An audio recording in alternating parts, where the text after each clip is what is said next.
This video is a continuation of the list notebook and will describe Python list concatenation and mutability. In Python, we can concatenate lists using the plus operator. So we're going to once again start with a list of squares, and we can concatenate another list of squares with this list using the plus operator. So we can write squares plus, and then we'll create a list containing the next 5 squares in the sequence.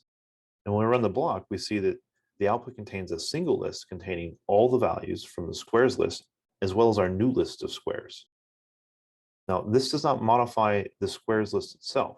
So if I output our variable squares here, you'll see that the original list remains unchanged. The concatenation operator is returning to us a new list that contains all the elements from both inputs. Now, if we wanted our squares variable to point to this concatenated list, we could rebind it using the assignment operator as such. Squares is equal to the squares list plus, let's say in this case, a list containing only the element 36. And if we output this, you'll see that now the squares list does contain the updated set of elements.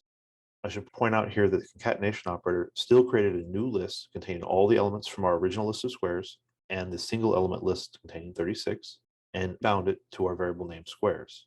The previous list that was bound to squares was then made available for the Python garbage collector to clean up.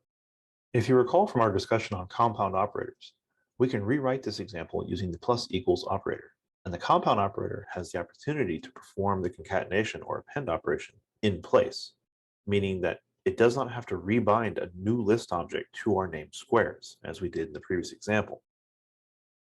Now, lists, like strings and all other data types we're going to discuss, are objects in Python, and they have a set of functions or methods that are associated with them. So in addition to concatenation using the plus operator, we can use the append function to append a single element to the list. To use the append method, we write our variable name squares, followed by a dot, then the method name append, and we give it an argument list. So we're going to append the element 81 to our list of squares. Now notice that the method append operated directly on our list squares, meaning we didn't have to rebind it as we did in the previous examples. Another method is extend. The extend method takes a list of elements and concatenates those to our lists. So if I write squares dot extend, and now I'm going to pass a list of elements containing 100, 121, and 144, you'll see that similar to append, it added the elements 100, 121, and 144 to the end of our list. In addition to the plus operator and these methods, lists can be repeated using the asterisk or multiplication operator. So if I were to create a list containing the elements 4 and 2, and then write asterisk 5, this will not multiply the elements of my list by the number 5. Instead, it will actually repeat the list 5 times. So you see in the output, we get 4, 2, 4, 2, 4, 2, etc. You have to recall here that while we're using integers in these examples, lists are more general objects that can contain any type. So multiplying by 5 does not have the same meaning as if this was a vector or some other numeric type. Python lists are mutable data structures, meaning that they can be modified. We've already seen this with the compound plus equals operator, as well as the append and extend methods.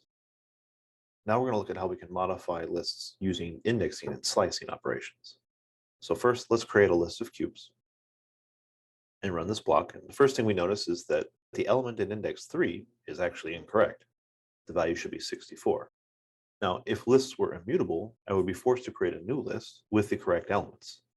And if this list had a large number of elements, or its individual elements were of a data type that consisted of a lot of memory, this operation could be very expensive. But since lists are mutable, we can simply write cubes in index 3, and then give it the correct value. And now when we output cubes, you'll see that we have the correct list of cubed integers.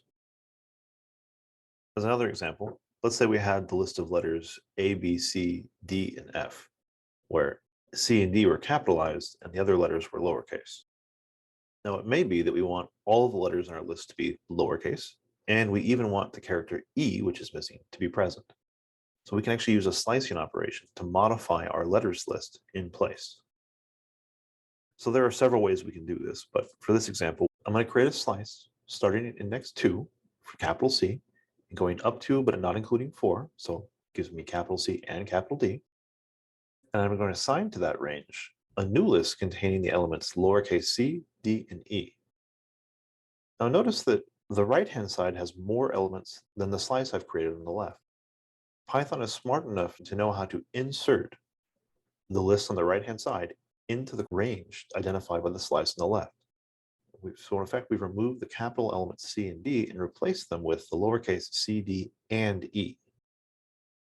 Similarly, if I wanted to remove elements, I could assign the empty list to a slice identifying those elements that I wish to be removed.